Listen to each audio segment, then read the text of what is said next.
Welcome, welcome, welcome, nerds, nerdettes, and everything in between. Welcome to the very first annual Nerd Awards, presented by myself, StephenShred, and of course, the ManNerd himself. Why don't you introduce yourself a little bit? Say That's hello me. to people. Hi, I'm the ManNerd. Hello. Yeah. You know me. I'm your best friend. I hang out with you every week. Yep. And this time, we're hitting you with the end of the year special.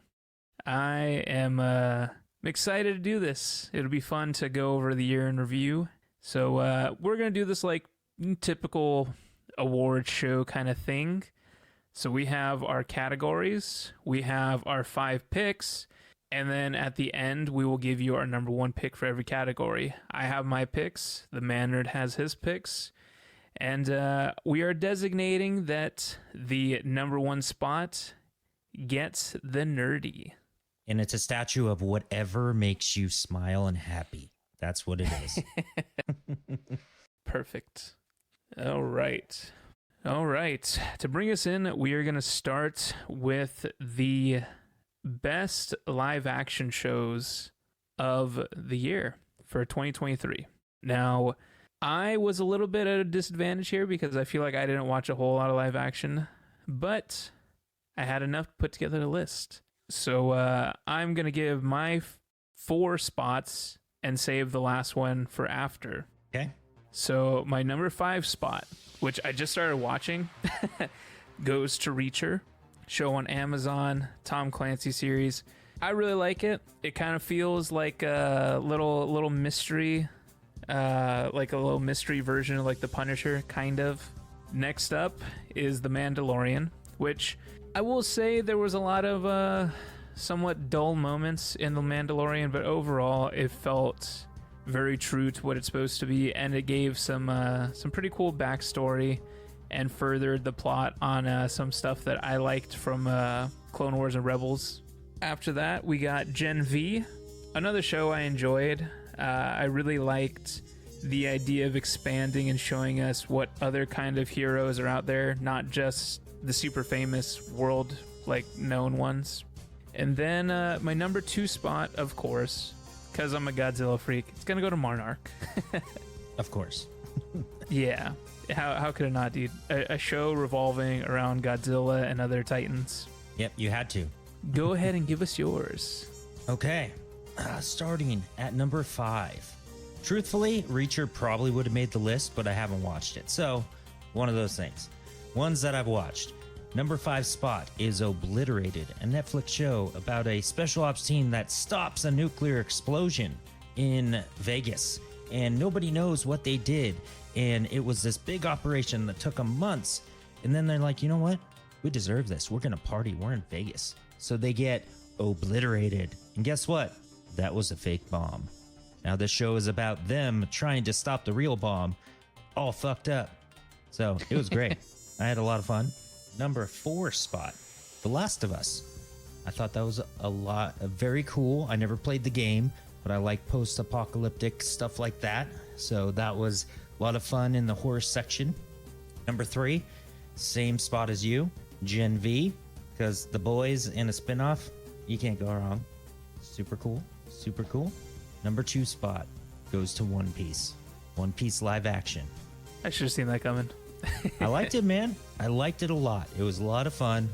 And apparently it went really close to the anime. So I'm all in, man. It's super cool. Yeah, which is interesting because they're actually going to be remaking the anime soon. Yep, they are. So I'm wondering if they're going off of the One Piece live action. Pacing went so well. Maybe they're just going to remake the anime to be condensed. Yeah, they might. Which would be cool to take away all that filler. All right. And now my Nerdie for best show, aka, just a little disclaimer. This is not about the overall best story, overall best acting, anything like that. Our lists are basically summed up to the thing that we enjoyed the most. So, take these lists for what they are, Mine, number 1 enjoyment, because I did play the games. Number 1 goes to The Last of Us. Hell yeah. I really enjoyed it. I especially enjoyed the parts that they did change because it, especially the, I can't think of their names right now, the Frank and his husband's story. I cannot think of the husband's name right now, but their story specifically just really hit, you know, really good heartfelt moment in a story that is not originally so heartfelt. So overall, the Nerdie goes to The Last of Us. My half of the Nerdie, at least. Okay. The top half of the Nerdie will go to Star Trek Strange New Worlds Season 1 and 2, because we finished Season 1 and got Season 2 in the same freaking year on an awesome show that brings you back to that old school Star Trek feel. So it went, Star Trek went away for a while, but it kind of veered off, went a little dark, and went a little cheesy, messing with the timelines too much. But this brought it all back. It feels so good. I love it. Number 1, Star Trek Strange New Worlds. Yeah, that makes a lot of sense. I didn't even know there was a Star Trek show going on right now. Yep, there was actually 3 this year. Wow. Or no, 4. 5. There was 5 this year. Holy crap. Okay. Those are some numbers. You could have had your entire list be Star Trek. I could have. Well, I'm going to bring us into the next category, man. Do it. Best movie. Now, this can be any feature movie. It could be live action. It could be anime. Whatever you want. Whatever you think fits the bill. My number 5 spot is a Netflix movie called Nimona. Did you watch that? Don't believe I did. It's actually a lot of fun. It's about this knight of a realm, which it takes place in like modern day, but the protectors of the city are actual like old school knights, and they're trained with swords to fight monsters and all this. And there's this big conspiracy, this knight that's not supposed to be a knight, that's coming up in the world and getting popular, gets framed for something horrible, and then is kind of thrown out and a fugitive, and teams up with this changeling like shapeshifter monster girl named Nimona. Super funny, super cool, fantasy with a new age twist to it. I had a lot of fun. Definitely sounds like something up your alley. Hell yeah. And it was an anime, so there you go. Even better. Number 4 spot. That is going to go to one that I saw recently a few weeks ago called Leave the World Behind. Now that one was, it's probably one of the best thrillers that I've seen in a while. It makes you feel uneasy, makes you wonder what the hell's going on. So basically this movie is about this family that goes on vacation and they really need it. They're burning out. And then some weird stuff starts happening. Like the part that I saw that drew me in is they're at the beach, they're hanging out, and then they notice this oil tanker, and they see it in the distance, and they're like, man, that's a big ship. Nice, that's a cool ship. And then they're hanging out later and later and later.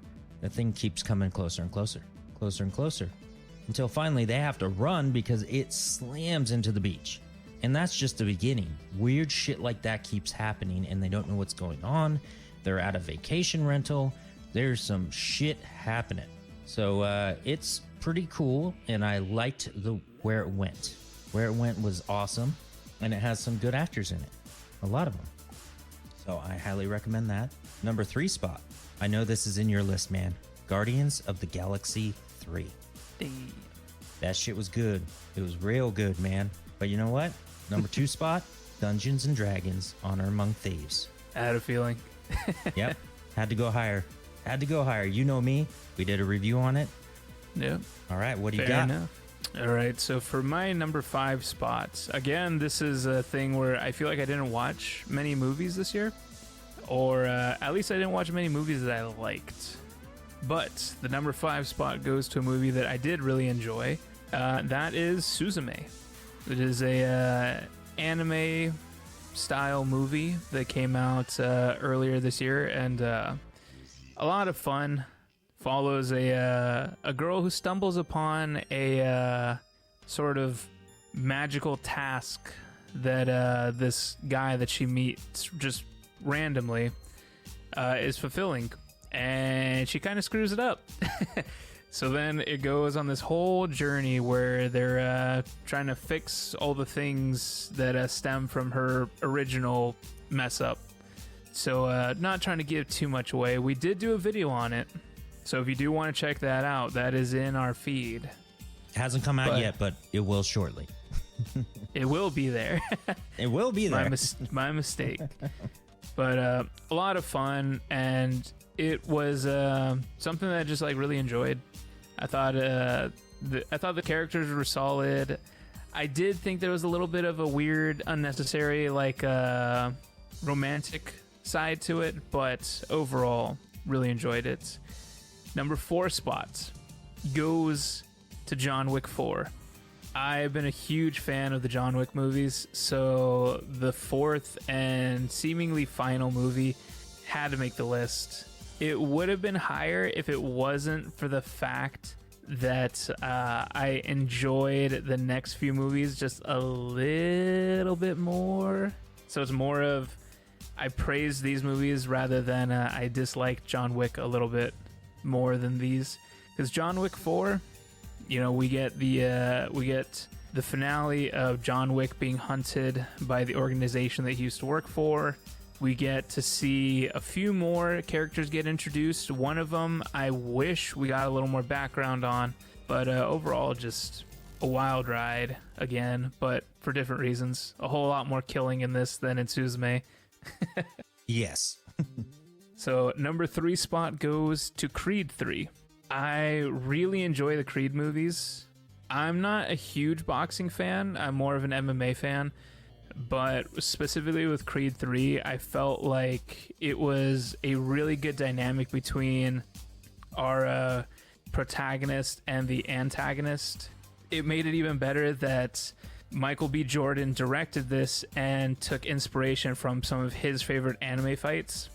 So there are scenes that are direct references to very famous anime fight scenes. One in particular is a fight from Dragon Ball Z.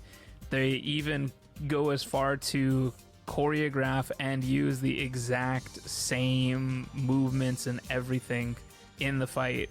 So if you're a Dragon Ball Z fan, you'll know exactly what moment it is. But great movie. I always really like those. Just I like watching fighting. I feel like the Creed movies do a really good job of representing fighting in itself, the boxing, because I always take issue with the weird way that boxing, MMA, and everything is portrayed in movies. It always feels very unnatural when like one person's able to stand there and load up and then hit somebody. It's like that would never happen because you would see that punch coming a mile away. It always feels very, very dramatized and takes me out of it. But Creed, I feel, always does a really good job of making you feel like you're actually like watching something. You're watching actual competitors. So that takes my number 3 spot. Number 2, though. Number 2, like Andrew said, it was probably going to be on my list. Goes to Guardians of the Galaxy 3. I loved it, and it made me love it even more that I loved it as a Marvel movie. I feel like Marvel has fallen so far from the absolute masterpiece that the whole lead up from phase 1 to 4 was. They actually knocked it out of the park with Guardians of the Galaxy 3. It had its heartfelt moments. It had plenty of actual good comedy, which is hard to find in Marvel these days because I don't know who is writing the comedy for Marvel from Disney, but it's bad. It's real bad. It's really, really bad. But, Guardians of the Galaxy actually made me laugh. It showed me some heartfelt moments from characters that I do care about. And overall, it felt like a good send-off for these characters because a lot of the actors are saying that they're not returning to the series and they're not returning to Marvel for any of the other cameos here or there. So overall felt like the best send-off we could have gotten and the best version of us saying goodbye to, I guess, the old guard of the MCU. All right. So you started with this. So give us your Nerdie. My Nerdie for best movie of the year goes to, I didn't think this would happen, but it did, Gran Turismo. Oh. Like, I'm not for like true story movies, but this one was so good, and every actor in it was so good, and it was based on real events about the game Gran Turismo, and they were trying to get kids that played the game to become real racers, to get racing up again. And guess what? They had a competition that got the top spots for Gran Turismo players to get into a boot camp for racing. And it's about that and the kid that actually won. And it turns out that the kid that won ended up being his own stunt driver in the movie, which is badass. And it was just heartfelt and fun and action-packed, and the graphics were so good. And they did overlays like Gran Turismo style, not too much, but every time they did it, it just looked so cool. And I loved it. It was 100% my favorite movie of the year. And might be regretting the fact that I didn't watch it before we did this. I told you, man. I told you. I'll watch it soon for sure. All right. And the Nerdie for me, for number one movie of 2023. Technically, it came out in 2022, but it came out in the US, and I didn't get to see it until it came out in the US, obviously, in 2023. My number one... I know what it is. ...is Love is War, the first kiss that never ends. There it is. My Nerdie has to go to it. It is the finale to the greater storyline for Love is War, which is one of my favorite shows ever. It had comedic moments, it had heartfelt moments, and it had moments that were so introspective into so many people. The idea of, could this person love the true me? The me that isn't made to be for this person to see. Just such a deep question, and it's a question that I'm sure many of us have asked ourselves before, and it just hits. I recently rewatched it, and it still hits, so it had to be my number one. Nerdie goes to Love is War. Any year that Love is War has something, their Nerdie would probably go to it. Of course. All right, so the next two categories are going to be a little off the beaten path, but I feel that they are very appropriate for the genre, the style of entertainment that we will be covering. So we are going to be talking about the top 5 anime intros and anime outros. The opening songs and the ending songs, I feel, are so integral to anime as a culture and as a viewer. It is something that you get so entwined with the show. You know, like, you think Tokyo Ghoul, immediately you think of Unravel. You think of Attack on Titan, immediately you think of either the first song, which the name is escaping me, or you think of The Rumbling. They're so tied into each other. We felt that it would only be appropriate if we had our top 5 lists for those. So let's get into those. So we're going to be starting with the intros, obviously, because the intro goes first. So, Mandrew, why don't you give us those? Give us the goods. All right. So, number 5 goes to Kengan Ashura Season 2. Because intro and outro on that season were just bangers, man. They were metal, they were hard, they were just fun, and it went with the show so well. So, hell yeah, that's like hella good. Okay, next one up. You know this one, Rurouni Kenshin, Season 1. But the first part, not the second part. Second part intro was not good. First part intro, so good.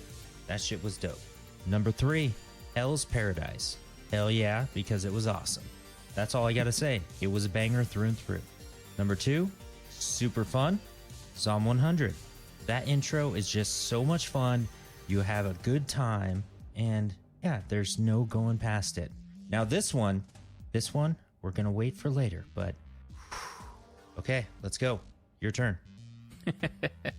I almost did it, man. I almost went to number 1. I didn't, though. It's just too good. I know. All right. Our lists are very similar. So for my number 5, I'm going with Yusha, which is the intro to Freeren Beyond Journey's End. That one, every single time I hear it, I'm just like, just like puts me in a good mood. But then again, anytime I watch Freeren, I'm just in a good mood. So my number 4 is going to be, I believe it's either Hiten or Hiten, which is intro for part 1 of season 1 of Rurouni Kenshin. Yep. The song is just so good. It feels like exactly what it should, with Rurouni Kenshin being a remake of a very early anime, an early 2000s anime, or late 90s, early 2000s. It feels of that era, and it's just so good. So number 3, going with Paradox from Vinland Saga. So this was, I believe, part 2 of season 2's intro. It's just so good. I absolutely love it. It's basically a probably like a hard rock song, I guess I would call it. It has its metal moments, but overall it's pretty hard rock. Number 2, Song of the Dead from Zom 100. Mm-hmm. Like Mandrew said, it's just so good. It's just a fun, lighthearted jam, which for a good portion of the show is very appropriate, because the show in itself is very lighthearted. It's all about having fun, enjoying life, and just doing the things that you want to do because you want to do them, not because you're being forced to, or not because you feel you have to. And it just it's very appropriate for the show overall. All right, now we're gonna get into the nerdies, but there is a there's a little funky spin on this, because I'm pretty sure we're giving the Nerdie the same exact one. We are. I know we are. Yep. So both halves of the Nerdie go to specials. The song from Jujutsu Kaisen, the Shibuya arc. Man, So good. it's too good. It's like the best part of the season. For as dark and serious as the Shibuya arc has been, that song just goes so hard. So many elements. Yeah, the song is by King Nu, I think is how you're supposed to say it. Yeah, it is just an absolute banger. I listen to that song outside of the show. It's that good. It is my ringtone. Yep. Can't beat that. Can't go wrong. Even if you haven't watched the show, check out that song, man. Check it out. And next one, man. Next category. Anime outros. Anime outros. All right. Go for it, man. Run it down. All right. This one, I don't know how to pronounce it very well. We got, I think it's a Totome no Ichigeki, which is season 2 of Spy Family's outro. Absolutely love Spy Family. It is one of my favorite shows ever. And the outro to this, which features Cory Wong, which is pretty freaking cool, but it's just such a feel-good song. And then the animations that go along with it, just the wholesomeness and the good vibes of it, just can't beat it. Now number 4 is going to go to I think it's Shoe Cream Funk, which is the outro to Mashal. Hell yeah. That one is just so much. Again, that's going to be a trend with these next 2. It's just so fun. It's just a goofy kind of disco-y song, just about cream puffs, and they have a whole dance that goes with it. It's just fun. Number 3 is going to go to Happiness of the Dead from Zom 100. Again, super fun. I'm always saying it literally just sounds like No Doubt, the band, but just in Japanese. It's just a ton of fun. The song is really, really well done, and the animations that they have to go with it are just so good, because they have parts where like there's a part that says life or death, and they have different characters holding up the little signs. It's just a lot of fun. And then number 2, mine is Anything Anywhere, which is the outro to Free Ren. And it's not a fun, lighthearted one in the same sense. It's just a very heartfelt song. Hits you in the feels. Yeah, the overarching theme of Free Ren is just Letting your heart go, man. Opening up. Just caring about others, and not taking things for granted. You know, things don't last forever, so cherish them, which is kind of the overarching theme of Free Ren. To appreciate the ones that you love, you know, have them with you always, even if they aren't there physically anymore. And the song just really encompasses that, and it just hits you in the feels every single time I hear it. So I had to put that as number 2, because intro and outro for Free Ren are here on the list, and every single time I watch Free Ren, nothing gets skipped. I let the intro play, I let the outro play. So good. All right, I'm jumping in, man. I'm jumping in. Do it. This number 5 spot might be considered cheating. Oh no. Invincible, season 2, episode 4. The song after the extra scene. It just hits because it's Run the Jewels, The Ground Below. I had to fucking do it, man. I had to do it. That song's fucking dope.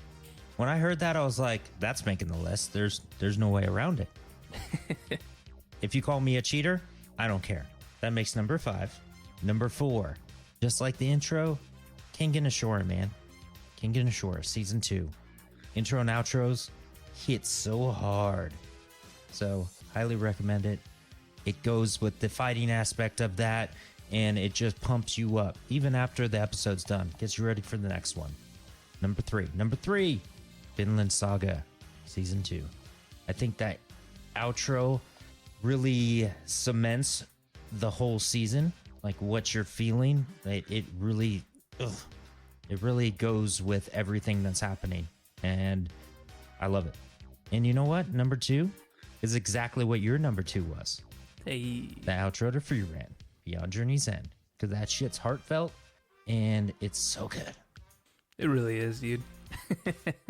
That's another one that I listen to off of or away from just watching the show. It's just so good. All right, what's your number 1? All right, the Nerdie goes to, I mean, could it go to anything else? Under the Tree. Yep. You got it. It's just such a good song. Sim just knocks it out of the park. The idea that, you know, we hear the rumbling, which the lyrics are Aaron's point of view, and then we get Under the Tree, which is Mikasa's point of view. It's just such a perfect like setup for getting to the end of the show. Like, it was just absolute perfection. The lyrics are heartfelt. It's catchy. There's parts that go super hard. It's just perfect. Now your turn. Can you guess it? Is it the same one? Nope. It's not. It's not. It was on your list, though. It was on. Oh, is it Shoe Cream Funk? It is. A Cream Hell Puff yeah. song? Come on.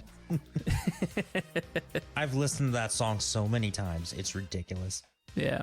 I mean, dude, like, once it gets to the part where it has, like, Lemon singing along, and then they all just, like, bust out super hard for the finale, and I'm just like, God, dude. Oh, yeah. It just goes so hard. I'm going to be rewatching that show this week for sure, because next Friday next Saturday, season 2 is starting. Hell yeah. Okay. All right, now for the main event of the evening. Best anime of the year. This was the hardest part to put together, but we persevered and we did it. We made our top 5. Let's both do our 5, one at a time, our 4, our 3, our 2, and then our 1. All right, take the lead. Number 5 for me. It switched a lot on me, actually. But this spot goes to Dr. Stone Season 2. It was such a good show. Actually has a lot of science in it, lots of learning, but very fun, very sci-fi. It just is everything I'm looking for. Has lots of character development, and it keeps you guessing what the hell is happening and where they're going. And it's just a fun ride. Don't want to spoil anything, but it's a good time. I could definitely dig that, especially since that comes off of a Convince Me episode, doesn't it? Yes, it does. One that hasn't come out yet, but it will. The latest one. All right. My number 5 spot switched around quite a lot, and I almost swapped 4 and 5, but because of the delays, this fell to 5, which top 5 is still good. Still really good. I love this show. It is Zom 100, Bucket List of the Dead. Absolutely love this show. Just the idea of somebody suffering the daily grind, being taken advantage of, and now they have freedom to do whatever they want to do. And instead of, just sulking in the idea of a zombie apocalypse, panicking, just gonna do what I've always wanted to do. Cross everything off my bucket list before I turn into a zombie. Such a good show. So much fun. But the I think the entire accumulation of waiting is probably somewhere to like 4.5 months. So that's the only thing that took it down to 5. But Zom 100, absolutely loved it. Damn. All right, moving on to number 4 spot. For me, it is Summertime Rendering. It was released in 2022 in Japan, but released in January 2023 in the US. I actually did not know that. Yep, it totally works. It is a story about, a kid that's stuck in a time loop, basically. And I love time loop themes in movies and shows. And this is a very unique perspective on it. And it never gets dull because it changes every time. And then you get higher and higher stakes as you go. It is a very fantastic show, and that's why it made it to my top 4. Well, my top 5, my number 4 of top 5. Yeah, that is I did not even know that came out this year. I thought I just discovered it this year. I had to do research because I was like, this has to be. It has to be. All right, well, my number 4 spot goes to something that's already made an appearance. Mashal, Magic and Muscles. Great show. If you haven't seen it, it is literally One Punch Man meets Harry Potter. That's it. If that doesn't sell you, nothing will. Just think if Saitama was born in a world of wizards and you got Mashal. It is a ton of fun, and like I said, season 2 starts next Saturday, so I'm gonna be rewatching the hell out of it this weekend. Heck yeah. All right, moving into number 3 spot, Vinland Saga Season 2. Now, this one, first season, very good, kind of rough, very action-packed, dark. This season, dark in its own way, but so uplifting and character-driven and story-driven that it just made it to my top list of all-time favorites so far. It is so good. I love it. I can't wait for this series to continue. I'm sure they will be continuing pretty soon too. They're already posting teasers and stuff. Heck yeah. Give me a second, I dropped my phone. Okay.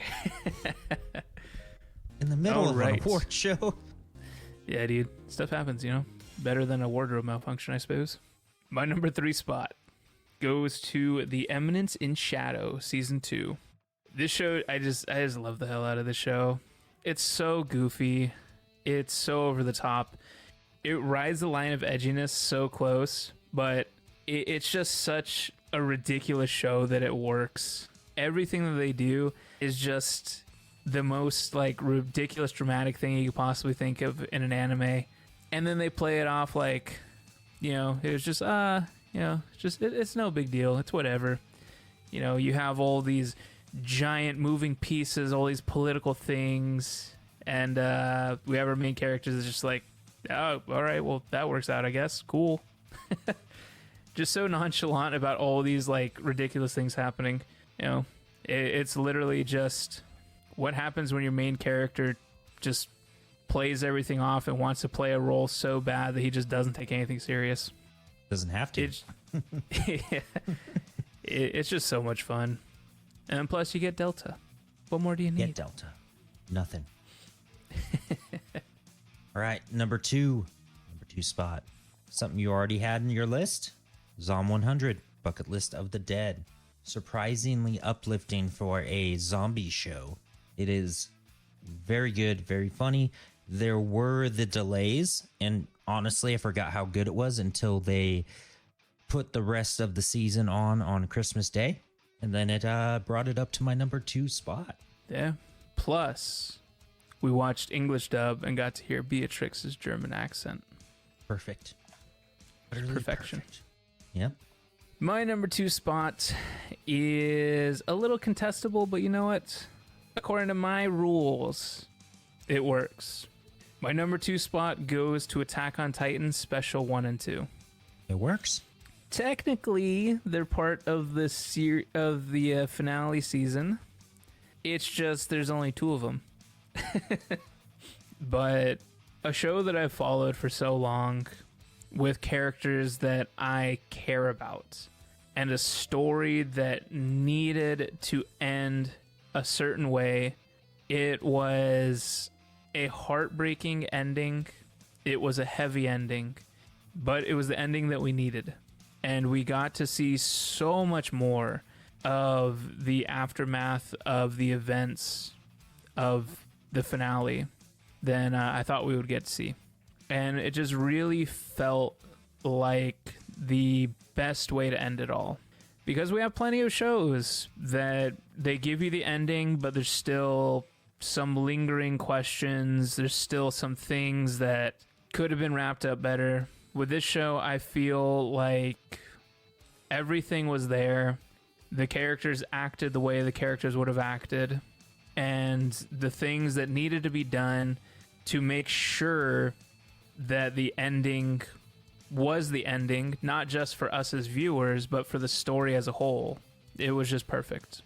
But the heaviness of it put it back to number 2. Yep. Number 1 goes to something else. Number 1 is the same for both of us. I know it is. It is. The Nerdie for number 1 anime of 2023 goes to Frieren Beyond Journey's End. Just perfection in a show. So good. Everything. They are on episode 16, and there has not been a single moment of the show that I did not enjoy. Not one single moment has been bad. Every single episode is enjoyable. Every character has their own quirk that's enjoyable to them. Everything is heartfelt. Everything matters. Just, you get action. You get character growth. You get to see this world develop around our characters. You get to see the impact of the things that our character has done. Just, the only word for it is perfection. And it's basically a D&D show. So I'm in. Yeah, which I didn't even think of until you started talking about it. And yeah, apparently that is like a huge part of the fan base. Hell yeah, it is. Yeah, D&D apparently goes hand in hand with the show, but I did not know. You can get so involved in your role play and these stories and characters that it feels just like a game that you play with your friends. To me, it's so good. Yeah, overall the show just, it's feel good. And even when it's not, even when it has its heavier moments or its more action-y moments, it still takes you back. You're laughing, you're crying, you're getting angry, all the emotions, but they always bring it back to remember why we love these characters and why we love this show. So Frieren takes the cake, and we do the second half of season 1 starting early next year. At the time of recording, it's literally next week. And I don't think they've confirmed, but it definitely feels like we were only getting one season of this show. It feels like we are going to be reaching the conclusion by the end of the next 12 episodes. And it's sad, but at the same time, I love that it could wrap up a story. And I'm hoping that the second part is just as good as the first part, which I'm sure it will be. And that'll probably be on the list for 2024. Yep. I will say I had honorable mentions for the anime specifically, being Spy Family Season 2, Hell's Paradise, and Demon Slayer Season 3. The only reason why those 3 didn't make the cut is because the 5 things that I picked were just enjoyable all the way around. Spy Family, Hell's Paradise, and Demon Slayer all had moments, or not even moments, episodes where I kind of tuned out. Spy Family Season 2 had an amazing arc on the cruise ship, but we had a bunch of episodes where I was just like, okay. They're just one-offs. Lloyd's taking out the dog. Cool, I guess. Hell's Paradise, amazing beginning, amazing ending. Some of the stuff in the middle, I was just kind of like, this is cool, I guess.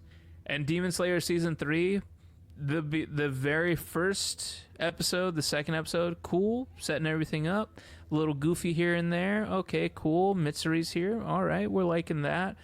And then it starts kicking into gear, and you're like, okay, now we're in for it. So, only reason why they didn't make the top 5 is the moments they had were amazing, but the show as a whole didn't have me glued into every episode. Those were my honorable mentions. All right. Well, until next time on Video Nerds, and until next year on the best of, we will catch you later. See you.